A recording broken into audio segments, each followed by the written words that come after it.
12장 2절 말씀. 아멘. 예, 우리가 외웠던 수많은 하나님의 약속의 말씀들은 믿음으로 살았던 우리의 역사의 선진들을 증거하고 있습니다. 오늘 그 히브리서 11장 믿음장의 마지막 열거된 오늘 하나님의 사람들을 우리 같이 함께 생각해 볼 텐데요. 여러분들이 여기에 보시면 우리가 이제 앞에서부터 다 읽진 않았지만 37절 말씀만 여러분 한번 보셔도 36절 37절 보십시다. 조롱, 채찍, 옥에 갇히고 돌로 톱으로 켜고. 여러분 한번 생각만 해도 끔찍하잖아요. 아마 지금 이 이야기를 듣고 상상하시는 분들은 까딱하면 또 이렇게 기절할 수도 있어요. 저희 큰딸 같은 경우에는 이런 것들을 TV를 보면서 막 그런 장면들을 상상하면 이렇게 싹 기절을 하는. 그만큼 사실은 좀 생각하기도 별로 싫은 이런 상황이죠. 여러분 이런 고난을 당해보신 적이 있습니까? 사실 예수 믿는다고 집에서 쫓겨나고 매 맞고 그 정도는 저희 어릴 때는 있었습니다. 근데 요즘 세대는 그런 것들도 없죠. 그렇게 해서 굳이 그렇게 우리가 교회 다닐 이유도 없고, 그래서 요즘 다음 세대들이 하나님 앞에서 그런 믿음의 세대들을 찾아보기가 쉽지는 않은 것 같습니다. 우리도 우리의 그럼들을 생각해 보면 좀 부끄럽지만 어느 것 하나 자신 있게 통과할 수 있는 것이 별로 없는 것 같아요. 근데 오늘 본문의 특징은 이렇습니다. 믿음의 사람들을 소개하는데 그 믿음의 사람들의 부류가 두 가지예요. 첫째는 이 세상에서 믿음의 승리를 맛본 사람들, 그러니까 믿음으로 이겼다, 승리했다. 그래서 정말 하나님의 산 것과 이 땅에서의 평안과 기쁨과 복을 누렸다. 우리 아브라함 같이, 아브라함이 여러 가지 시험과 환난이 있었지만 사실은 나중에 믿음의 조상이라고 기록되고 또 우리도 그렇게 알고 있고 그런 영광을 누렸잖아요. 근데 오늘의 사람들은 그게 아니에요. 오늘은 사실은 믿음의 승리를 맛보지 못한 사람들을 이야기하고 있어요. 특별히 오늘 35절을 딱 시작하면서 누구를 열거합니까? 35절. 누구요? 여자들을 이야기하면서 여자들은 자기의 죽은 자들을 부활로 받아들이기도 하고 또 어떤 이들은 더 좋은 부활로 얻고자 하고 심한 고문, 구차히 풀려나기를 원하지 않았다. 여러분 이런 믿음의 승리를 맛보지 못한 그 당시에 사람 취급도 받지 못했던 여자들을 굳이 믿음의 사람으로 주인공으로 오늘 말씀에 내세우는 이유는 무엇일까요? 특별히 여러분 감옥에서 풀려나야 되는데 풀려나지 못하고 죽은 바울이 있습니다. 같은 동시대에 천사가 그 손을 잡고 감옥에서 풀려나는 경험을 했던 베드로가 있는 반면에 왕궁에서 놀이객감으로 생각했던 그런 한 인물로 그냥 한 줄로 목배임을 당하고 순교를 당한 야고보도 있습니다. 여러분 이런 거 들을 때 좀 너무 좀 불공평하다는 생각이 들지 않습니까? 하나님께서는 세상에서 믿음으로 승리한 사람을 이야기하기도 하지만 오늘 말씀처럼 믿음의 승리를 맛보지 못한 사람들에 대한 기록도 동일하게 믿음의 승리자들이라고 우리에게 말하고 있습니다. 여러분 세상이 감당할 수 없는 사람, 오늘 여러분 38절에 보시면 갈로에 이런 말씀이 있습니다. 이런 사람은 세상이 감당하지 못하느니라. 하나님께서 세상이 감당할 수 없는 사람들, 이 말은 본인이 한 말이 아니라 세상이 그 사람들을 향해서 감당할 수 없는 사람이라고 외치는 거예요. 저 사람들은 도무지 감당해내기가 불감당이다, 이렇게 이야기를 하는 거예요. 한마디로 세상 사람들이 그들의 믿음을 인정하는 것이죠. 여러분 이 시대에는 세상 사람들이 우리를 어떻게 생각할까요? 우리 보고 저 사람들은 세상이 감당할 수 없는 그런 사람이다, 그렇게 생각할까요? 모르겠어요. 요즘은 정말 교회를 두려워하는 것이 아니라 성도들을 감당치 못할 사람이라 생각하는 것이 아니라 슬픈 사실은 세상은 성도와 교회에 대해서 어떤 기대도 관심도 별로 없는 거예요. 솔직히 세상으로부터 교회가 관심을 받지 못한다면 이 땅 가운데 교회가 존재할 이유가 있을까요? 그래서 오늘 이 믿음으로 승리를 맛보지 못한 사람들을 이야기하는, 그럼에도 불구하고 하나님께서는 굳이 믿음의 승리를 우리에게 열거하고 있는 이 장면에서 저와 여러분들이 같이 함께 생각해야 할 것은 뭐냐면, 우리에게 세상이 감당하지 못할 믿음의 유전자가 반드시 있다는 거죠. 이른바 교회와 성도들에게는 세상을 이기는 능력의 DNA가 있다는 말씀입니다. 여러분, 분명히 말씀드리지만 믿음에는 세상이 감당할 수 없는 유전자가 있습니다. 믿음 안에 세상을 이기는 에너지가 충분하다는 말씀이죠. 우리에게 믿음이 없기 때문에 문제가 심각해지는 거예요. 그래서 세상이 감당할 수 없는 그 믿음의 에너지를 나타내지 못하고 믿음의 역량을 보여주지 못한다.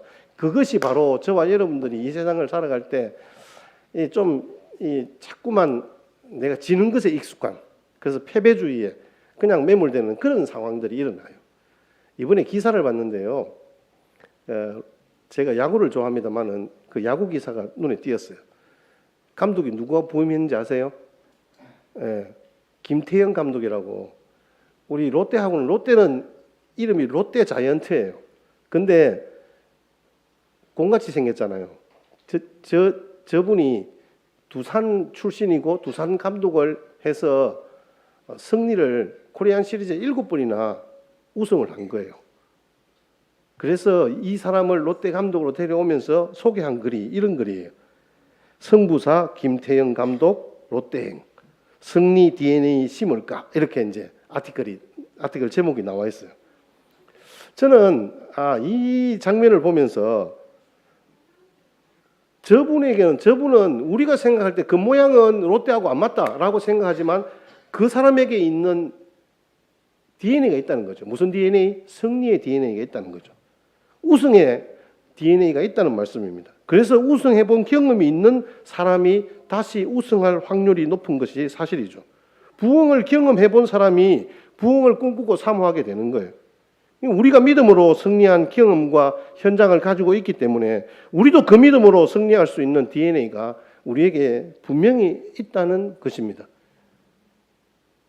우리의 믿음의 선진들이 그런 이 말로 상상할 수 없을 만큼 힘든 상황에서도 그 믿음의 걸음을 걸었던 것처럼 우리도 이 땅 가운데 예수 믿기 힘든 세상이다라고 이야기하지만 반드시 우리에게는 내재되어 있는 믿음의 유전자가 있다는 말씀이에요. 여러분, 이 DNA라고 제가 영어로 썼잖아요. DNA가 뭔지 아세요, 여러분? DNA는 유전자, 염색체 이런 글로 우리가 이렇게 설명할 수가 있는데 그림을 한번 보여주세요. 거기에 보면 이 유전자를 이렇게 사전에는 이야기했습니다. 그러니까 디옥시리보 핵산. DNA는 모든 생명체의 세포 내에 존재하고 유전 정보를 담고 있다. 그러니까 우리에게 그런 유전적인 요인이 있기 때문에 나는 이런 사람이다, 이런 거예요. 이것이 내 나름의 내 가운데는 지금 드러나지 않지만 승리의 DNA, 유전자가 내 안에 있다는 말씀이죠. 무슨 유전자입니까? 세상이 감당치 못할 사람들의 믿음의 유전자라는 거예요. 고난보다 더 큰 상급과 부활을 믿는 믿음의 염색체라고 말씀하고 있습니다. 그 믿음의 DNA는 십자가와 부활의 승리의 DNA입니다. 예, 좋습니다. 그대로 놔두세요. 38절 같이 함께 읽겠습니다. 시작. 이런 사람은 세상이 감당치 못하도다. 저희가 산중과 암열과 토굴에 유리하였느니라. 이런 사람은 세상이 감당하지 못하였느니라. 감당치 못한다. 이 말이 헬라어로 악시오스라는 단어인데요. 이 악시오스라는 단어는 가치 있는, 두 번째는 합당한, 알맞은 이런 뜻입니다.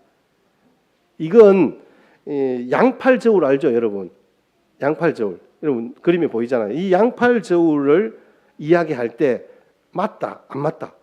여러분 이 균형을 어느 것이 무겁다, 가볍다 이게 나오잖아요. 이게 알맞다라는 뜻이에요. 그래서 이 단어가 어디에 쓰여졌냐 하면 에베소서에서 사도 바울이 부르심에 합당한 삶을 살아라 할 때 합당하다는 그 단어와 같은 단어예요. 악시오스. 그러니까 그리스도인은 부르심과 그 삶이 악시오스 같아야 되는 거예요. 예수님이 나를 부르시고 내가 살아가는 삶이 똑같아야 된다. 이게 합당하다는 의미예요. 그것이 예수님의 부르심에는 합당하고, 그런데 세상의 저울에는 안 맞는 거예요.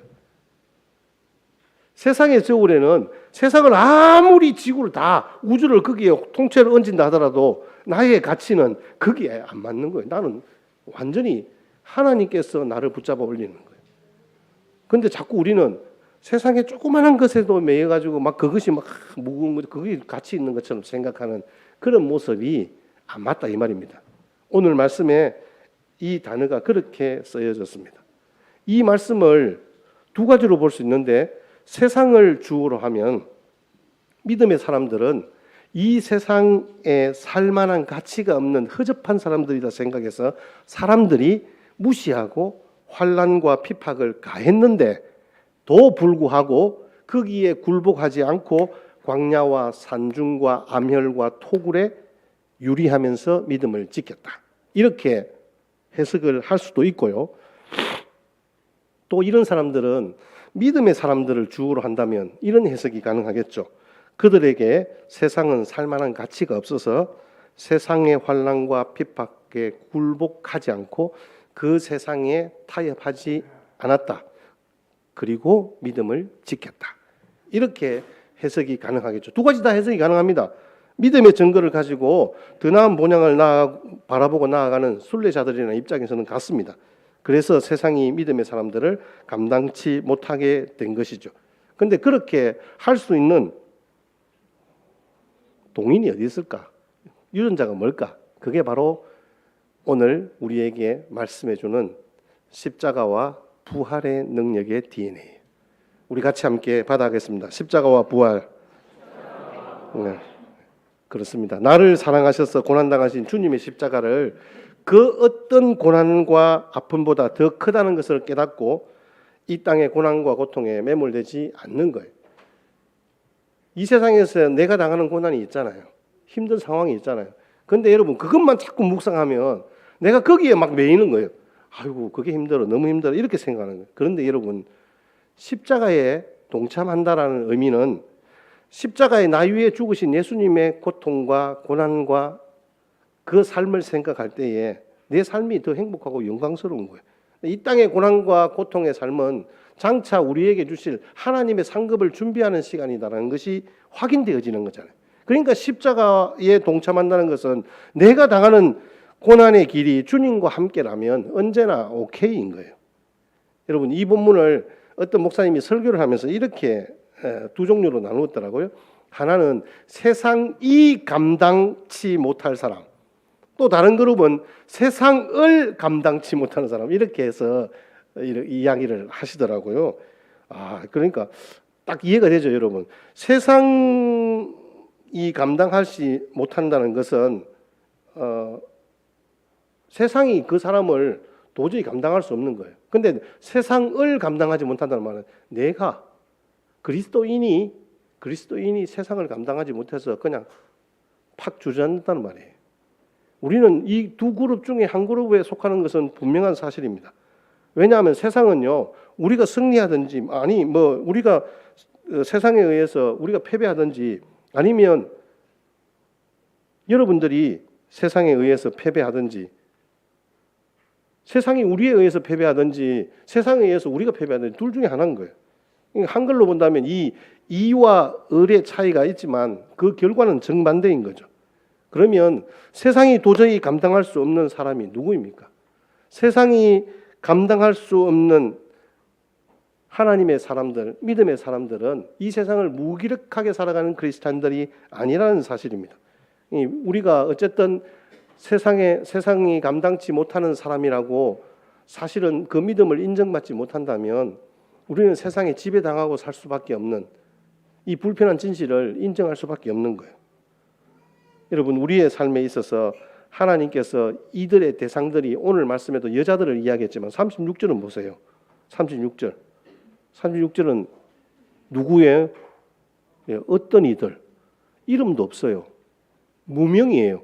그러니까 이름이 없단 말이에요, 여러분. 이 말은 그 사람들이 베드로와 바울 같은 사람들이 아니라 그냥 그렇게 예수 믿는 것으로, 예수 믿는다는 그 이유 하나만으로 조롱받고 채찍맞고 감옥에 갇히고 톱으로 켬을 당하는 그런 사람들이란 거예요. 이들은 영웅이라고 표시할 만한 유명한 인물이 아니라는 거예요. 그럼에도 불구하고 이들은 두루뭉실한 믿음을 가진 사람이 아니라 자기만의 분명한 색깔을 가진 믿음의 소유자였다는 사실입니다. 오늘도 우리는 불신자들과 더불어 함께 살아가는 사람들입니다. 이 험한 세상에서 믿지 않는 자들과 함께 살아가는 사람들이란 말씀입니다. 하지만 이 믿음의 사람들은 시대를 초월해서 그리고 환경을 초월해서 자기들의 믿음을 지키고 하나님의 인정을 받았다는 사실입니다. 여러분, 이들이 얼마나 외로웠겠습니까? 아픔과 슬픔이 없었겠습니까? 그들도 세상에서 아픔을 겪었고 고통도 겪었고 왕따도 당했을 것입니다. 신앙을 저버릴 만큼 심각한 상황에 놓여 있었습니다. 그런데 오히려 그 고난 때문에 그들의 신앙이 성숙해진 인물들이었다는 사실입니다. 그래서 우리는 그들을 믿음의 선진으로 부르는 것입니다. 여러분, 믿음 때문에 세상은 더 이상 그들을 건들 수 없었다는 말씀이죠. 그 믿음 때문에 신앙을 포기하지 않았고 약해지지 않았습니다. 환난의 강도가 깊어지면 깊어질수록 그 신앙은 견고해지고 든든히 세워졌다는 말씀입니다. 그래서 세상에 많은 사람들이 그런 사람들을 향해서 세상이 감당할 수 없는 사람, 자기들의 눈으로 볼 때는 삶의 방식이 도저히 이해가 되지 않는 사람입니다. 자기들의 수준이나 상식으로는 전혀 이해할 수 없는 사람이에요. 한마디로 세상이 감당할 수 없는, 세상을 초월한 사람들이라는 말씀이죠. 이른바 사람을 초월하고 환경을 초월하고 명예와 권세를 초월하고 돈을 초월하고 욕심을 초월하고 죽음까지도 초월한 사람들을 세상이 감당할 수 없는 사람들이라고 말씀하고 있습니다. 여러분, 죽음을 초월한 사람이 무엇이 겁이 나겠습니까? 무엇을 감당할 수 없겠습니까? 근데 이게 좋은 말의 의미로만 사용된 건 아니죠. 특히 요즘 들어서 예수 믿는 사람들을 세상이 감당할 수 없는 사람들을 이렇게 이야기하는 것은 극단적으로 좀 세상의 물정을 모르는 바보들 혹은 세상에 협조하지 않는 수구 꼴통이라는 그런 이미지를 함축하고 있다는 말씀입니다. 자기들의 눈으로 보는 그리스도인들은 정말 이해하기 곤란한 사람들이라는 그런 의미가 있습니다. 약간 한쪽으로 편협된 사고를 가진 정신 이상한 사람들이다. 무슨 재미로 사느냐? 고리타분한 믿음을 가졌다. 뭐 이런 정도로 생각할 때 이렇게 표현하기도 합니다. 자기 생각으로는 도대체가 이해가 되지 않는 거죠. 여러분, 우리의 삶에 있어서 이러한 부정적인 이미지로 우리 그리스도인들을 생각하는 경우들도 많이 있습니다. 그런데 여러분, 고난을 두려워하지 마십시오. 여러분, 우리 결과론적으로 고난이 크면 클수록 상급은 더 커질 수밖에 없는 거예요. 고난과 상급은 완전히 정비례합니다. 고난이 커지면 우리의 상급도 커질 수밖에 없습니다. 마태복음 5장 10절에서 12절 말씀에 예수님께서 우리에게 주신 말씀입니다. 같이 함께 읽겠습니다. 마태복음 5장 10절에서 12절 시작. 의를 위하여 박해를 받는 자는 복이 있나니 천국이 그들의 것임이라. 나로 말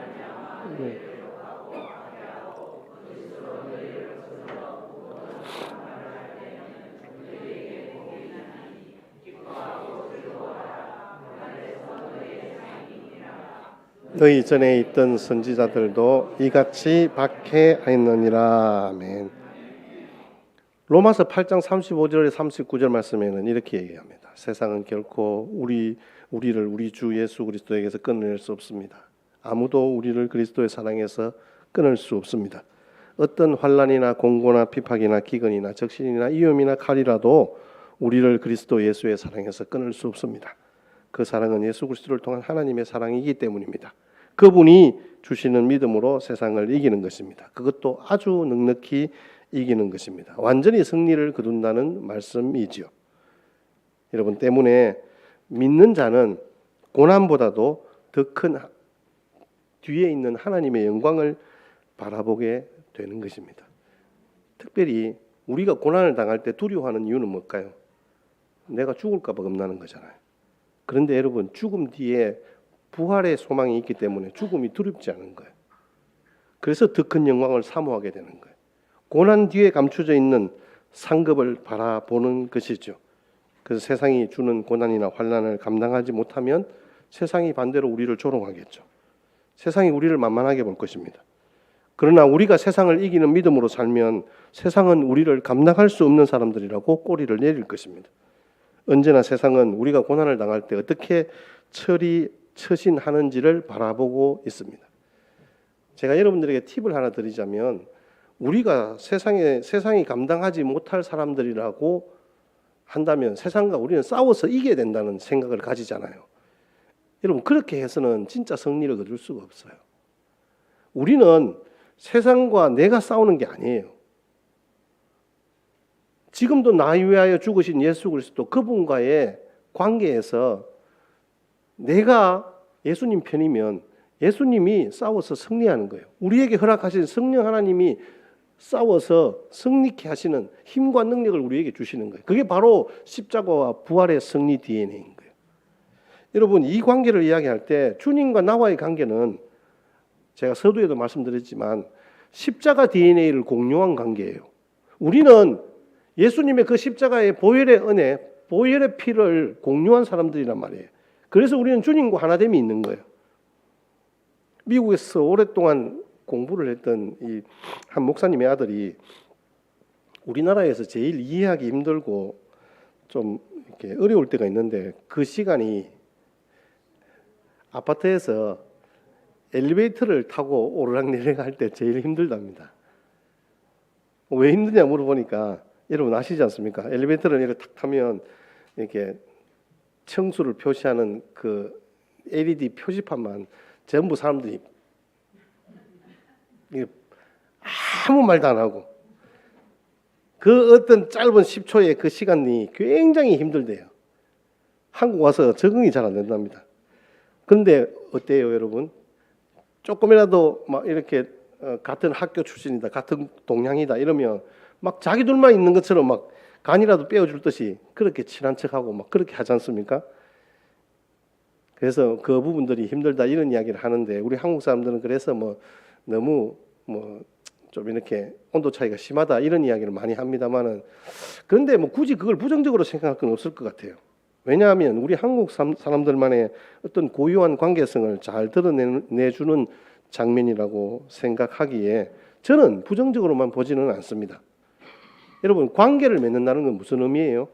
그 사람하고 나하고 같은 뜻과 같은 생각을 가지고 살아가는 사람이잖아요. 그래도 같은 바운더리 내에서 같이 살아가는 사람이에요. 여러분 밖에 나가서 볼 때 우리 한가족교회 성도들을 볼 때 텔스만 있으면 얼굴 안 마주치고 다른 길로 가기를 바란다. 이건 아주 심각한 거예요, 여러분. 그건 합당하지 않아요. 여러분 그래도 같은 교회 다니면 밖에 나가서 서로 인사하고 반갑다 하고 뭐하러 오셨냐고 물어보고 그렇게 하잖아요. 우리 박 목사님이 길 가다가 다른데 별로 신경을 잘 안 쓰는 사람이거든요. 근데 꼭 보면 가끔씩 가다 자기 혼자 중얼중얼해요. 그 무능하니 보니까 앞에 슥 지나가는 차가 스포티지인 거예요. 차가 스포티지. 저것도 스포티지네. 스포티지 맞네. 뭐 이런 식으로 이야기를 하는 거예요. 나중에 알고 보니까 제 자가용이 스포티지잖아요. 그러니까 담임 목사님 차랑 같은 차가만 봐도 그걸 관계성을 가지고 같이 연결을 시킨다는 말이에요. 자신과 관계를 맺고 있는 사람들의 차가 지나가면 관심이 보이는 게 당연하지 않습니까? 그런데 여러분 일반적인 사회적인 관계는 그런 나름대로의 어떤 질서를 유지하는 차원에서 관계를 가지는 것도 사실입니다. 같은 동향, 뭐 같은 뭐 학교 출신, 뭐 그다음에 뭐 선배와 후배, 스승과 제자, 연장자와 연소자, 부모와 자식, 뭐 다 그렇습니다. 근데 이런 부분들을 부모와 자식은 좀 다른 것 같아요. 그렇지만 어쨌든 사랑의 관계라기보다는 세상에 먼저 온 시간적인 순서에 의한 관계잖아요. 그런데 주님과 나와의 관계는 그게 아니라면 이 말씀입니다. 제가 드리고 싶은 거. 엄밀한 의미에서 보자면 사랑의 관계가 아니에요. 세상의 관계는. 사랑의 관계로 맺어진 것이라 할지라도 아주 한정적이고 부분적이고 완전한 것이 될 수가 없습니다. 그런데 예수님을 믿는다는 것, 예수 그리스도가 믿어진다는 것, 예수님과 나와의 관계가 맺어졌다는 것은 이건 십자가의 사랑에 기초한 관계란 말이에요. 하나님의 자기 희생이 들어선 관계란 말이에요. 이건 사람이 맺어줄 수 없는 거예요. 사람이 중매할 수 없는 거예요. 하나님의 자기 희생이 거기에 들어있는 관계란 말이에요. 그래서 여러분 예수 믿는 것이 위대한 거예요. 우리 예수님과 성도의 관계는 그런 십자가 사랑에 근거해서 그 관계가 유지되어진다는 말씀입니다. 그런데 우리는 자꾸만 그걸 율법으로 올가매려고 하는 거죠. 교회에 나와야 된다, 예배 드려야 된다, 뭐 11조 드려야 된다, 뭐 해야 된다, 뭐 해야 된다, 뭐 이런 것들을 여러분 어제 하루 종일 중직자 우리 장로님들하고 막 안수 집사님들이 나와가지고 저거 닦고 스텐치를 하고 화장실 칸막이 하고 교회 정비하고 막 이렇게 했단 말이에요.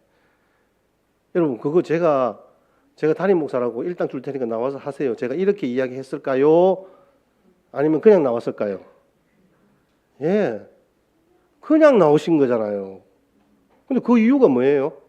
하나님의 교회가 이 예배를 드리는 이 공간이 성도들이 함께 기쁜 마음으로 예배를 드릴 수 있도록 그 준비를 하는 거잖아요. 그건 자원에서 그런 십자가 사랑의 관계인 거예요. 누군가가 뭐 그걸 시켜서 하는 게 아니란 말이에요. 주님과 우리 성도의 관계는 결코 그런 법의 관계가 아닌 거예요. 이걸 해야만이 이렇게 된다는 그런 관계가 아니라는 말씀입니다. 사랑의 반대말이 원수를 삼는 것이나 미워하는 것이 아니라 무관심이라고 하는 말을 들었습니다. 맞는 것 같아요. 사랑은요, 사랑의 반대말은 미워하는 것이 아니라 무관심이에요. 무관심. 서로가 미워하는 것도 문제지만 서로에 대해서 무관심한 것은 더 심각한 것입니다. 상대가 뭘 하든 상관이 없다. 그 말은 자기 자신에 대한 관심밖에 없다는 거잖아요. 자기 자신에 대한 관심, 그것조차도 버릴 수 있다면 이 시대에 참된 성자가 되겠죠. 그러나 진정으로 그렇게 할 수 있는 자가 누가 있겠습니까? 여러분 우리의 삶에 있어서 주님과의 사랑의 관계 때문에 나 자신을 버릴 수 있는 거예요. 그게 바로 예배잖아요. 그게 바로 오늘 이야기하는 믿음이에요. 믿음. 자, 오늘 35절 다시 한 번만 더 보겠습니다. 여자들은 무엇을 보며 살았는지. 시작. 여자들은 자기의 죽은 자를 부활로 받기도 하고 또 어떤 이들은 더 좋은 부활을 얻고자 하여 악형을 받되 구차히. 아멘. 믿음으로 말미암아 믿음 때문에 죽은 자가 다시 소생하는 은혜를 입었습니다. 그런데 어떤 자는 이 땅에서 소생이 아니라 악형을 받고 죽어 갔습니다. 오늘 제가 이 주제를 가지고 여러분들에게 지금 말씀을 드리고 있잖아요. 어떤 것이 더 나으냐는 거예요. 어떤 것이 더 나을까요? 물론 우리가 볼 때 살려줌을 받았으면 더 좋죠. 근데 이것만이 부활이다. 이게 이야기하는 것이 아니에요. 죽음에 대해서 두려워하지 않는 것은, 두려워하는 것은 모든 인간의 본능입니다. 근데 죽음을 두려워하지 않는 이유는 부활에 대한 소망이 있기 때문에 그런 거예요. 여러분, 이전에도 제가 여러분들에게 한번 말씀드린 적이 있는데 페르체투아의 순교 이야기 여러분 아시죠? 이 로마 황제 세베루스 치하에서 202년에서 3년에 걸친 북아프리카 카르타고에서 두 여성이 기독교인이라는 제목으로, 단지 기독교인이라는 죄목으로 체포되어 감옥에 갇히게 되었고 사형을 당하게 되었습니다. 그런데 페르체투아는 20살이 약간 넘은 귀족 여성입니다. 그녀를 돕는 여성 이름도 펠리키티아스라는 여성인데 함께 투옥되었습니다. 그런데 이 페르페투아는 결혼해서 아직 젖을 떼지 못한 아이의 엄마였습니다. 경찰에서 신문을 받고 있을 때 귀족 아버지가 찾아와서 기독교 신앙을 버리고 집안을 택할 것을 권했습니다. 그녀의 아버지는 그녀에게 기독교인이라는 이름을 버리도록 요구했습니다. 그런데 이 페르페투아가 꽃병을 가리키면서 아버지 저게 뭐지요? 이러니까 꽃병이다 이렇게 이야기하니까 꽃병을 꽃병이라고 부를 수밖에 없는 것처럼 기독교인을 기독교인이라고 부를 수밖에 없다 하면서 신앙을 지켰습니다. 다음날 찾아온 아버지가 사랑하는 마음으로 다시 신앙을 버리도록 또 권했습니다. 어머니보다 어떻게, 아버지보다 어떻게 먼저 죽을 수 있냐? 아직 젖을 떼지 못한 아이도 있는데 어떻게 버릴 수 있냐? 이렇게 호소하는 거예요. 근데 끝까지 신앙을 포기하지 않으니까 막 아버지가 화를 내고 눈물로 호소하다가 사람으로 할 수 있는 모든 것들을 다 동원하고 신앙을 저버리도록 애를 썼습니다. 그런데 이 페르페투아가 신앙을 포기하지 않았습니다. 페르페투아는 그녀대로 아버지에게 자신이 당하는 그 고통은 고통이 아니라 천국을 위한 기쁨일 뿐이라는 것을 알리고자 했습니다. 근데 여러분, 그때 당시에는 기독교인들에게 사형을 선고할 수 있었습니다. 그 신문관인 힐라리아누스가 페르페투아의 마음을 꺾으려고 그녀의 아버지에게 심한 매질을 했습니다. 진짜 아버지에게 채찍과 형벌을 가하기 위한 것이 아니라 그 딸 페르페투아의 마음을 돌리기 위해서입니다. 여러분 한번 생각해 보세요. 아버지가 자기 때문에 그런 채찍질을 당하고 있는 것에 대해서 어떻게 견뎌낼 수 있을까요? 근데 여러분, 이 모든 것들을 견뎌내었습니다. 처형날이 다가왔습니다. 젊은 여자들에게는 미친 소를 풀어놓았습니다. 소가 그녀의 옆구리를 들이받고 많은 피를 흘렸지만 죽지 않았습니다. 페르페투아는 다른 여인들을 돌보아 주려고 했었을 때 다시 표범을 풀어 이 여자를 물게 했습니다. 표범의 공격에도 살아남게 되고 결국 군인들의 칼에 생명을 마치게 되었다는 이야기입니다. 여러분, 이 이야기가 벌써 1900년이 지났습니다. 지금도 계속해서 신앙의 역사 속에 이 순교의 피가 흐르고 있기에 오늘 우리의 교회가 여기에 세워진 것입니다. 그래서 우리는 이 피를 함께 나누는 마음으로 여기에 섰습니다. 그것이 제가 여러분들에게 드리고 싶은 십자가와 부활의 DNA입니다. 여러분, 여자들은 자기의 죽은 자들을 부활로 받아들이기도 했고 혹은 부활을 얻고자 하여 심한 고문을 받되 고차히 풀려나기를 원하지 않았다라고 이야기합니다. 죽음보다 더 좋은 것이 있었다라고 말씀하고 있습니다. 더 좋은 부활이 있다는 거죠. 우리 40절 말씀 같이 함께 읽겠습니다. 시작. 이는 하나님이 우리를 위하여 더 좋은 것을 예비하셨은즉 우리가 아니면 그들로 온전함을 이루지 못하게 하려 합니다. 아멘. 부활 단순히 소생, 환생 이런 개념이 아닙니다. 기독교에서 말하는 부활은 새로운 세계로의 전환입니다. 새로운 세계, 죽음이 없는 영생의 상태로 새롭게 태어나는 것이 기독교의 부활입니다. 종국에 예수님이 다시 오실 때 우리의 몸이 부활하는 거 맞습니다. 그러나 여기에서 말하는 부활은 죽음에 대해서 초월되어 있는 상태를 이야기합니다. 그렇기 때문에 이 세상에서 죽어도 괜찮고 살아있어도 괜찮은 거예요. 다시 말해서 살아있다는 것도 하나님의 은혜고 죽는다는 것도 하나님의 은혜인 거예요. 그렇게 믿음으로 받아들여져서 하나님의 일하심을 쫓아서 살아가는 존재를 믿음의 사람들이다라고 우리에게 말씀하고 있습니다. 특별히 오늘 말씀에는 38절에는 세상이 감당치 못하는 믿음의 사람들이라고 그렇게 우리에게 말씀을 주고 있습니다. 말씀을 정리합니다. 여러분, 우리는 세상보다 더 좋은 영원한 천국을 믿는 믿음 때문에 살아가는 사람들입니다. 세상이 감당치 못하는 사람으로 저와 여러분들이 능히 승리하셨으면 참 좋겠습니다. 여러분 저를 위해서 응원해 주시고 저도 여러분을 위해서 그렇게 기도하고 응원하겠습니다. 우리에게 힘든 상황이 있습니다. 고난이 있습니다. 도저히 내 머리로 아무리 굴려도 방법이 생각나지 않습니다. 그런데 여러분 세상의 방법으로 해결하면 세상이 어떻게 우리 보고 세상이 감당치 못할 사람이라고 부르겠습니까? 아무리 방법이 생각나지 않더라도 세상의 탐욕이나 탐심이 우리의 행동을 결정하는 것이 아니지 않습니까? 마땅히 우리가 그렇게 살 때 세상 사람들은 우리를 이해할 수 없는 사람이라고 그렇게 이야기를 합니다. 그렇지만 주님이 우리의 삶의 주인 되시지 않습니까? 주님이 우리의 인생의 인도자 되십니다. 주님이 뭐라고 말씀하십니까? 임마누엘이라고 말씀하셨잖아요. 지금도 나와 함께 하시는 하나님. 우리의 그런 모습을 세상 사람들은 이해할 수 없을 것입니다. 감당할 수 없는 그런 하나님의 사람으로 우리를 인정할 때까지 우리 정말 믿음 없는 부귀영화인가, 예수님과 함께하는 고난의 삶인가를 우리가 오늘 이 시간 결정하십시다. 우리의 영역을 정하십시다. 이제 저물어가는 이 해의 끝자락에서 정말 우리 자신을 한번 돌아봤으면 좋겠습니다. 남은 2달 동안 하나님의 사람으로, 믿음의 사람으로 어떻게 어떤 신앙을 고백하며 살아갈지, 세상 것에 얽매이고 휘둘려 믿음을 저버리는 그런 삶이 아니라 정말 믿음의 주여 온전케 하시는 이인 예수님을 바라보자라는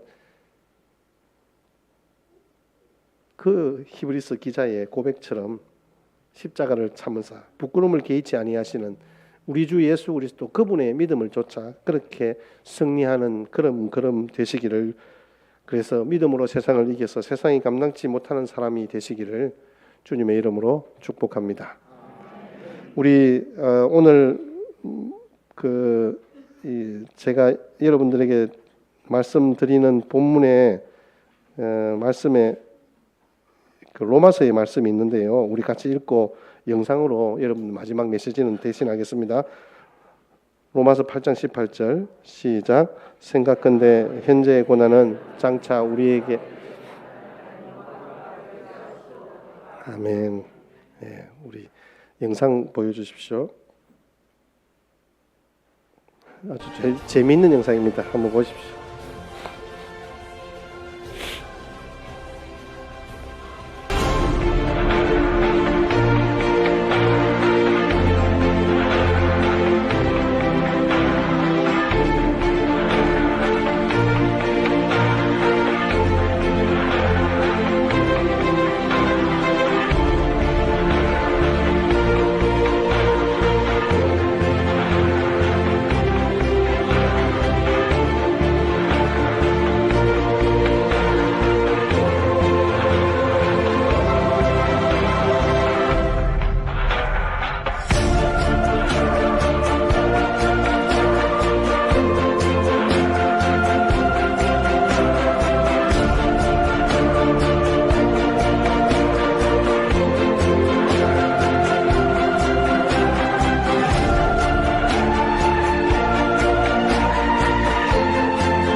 I will try.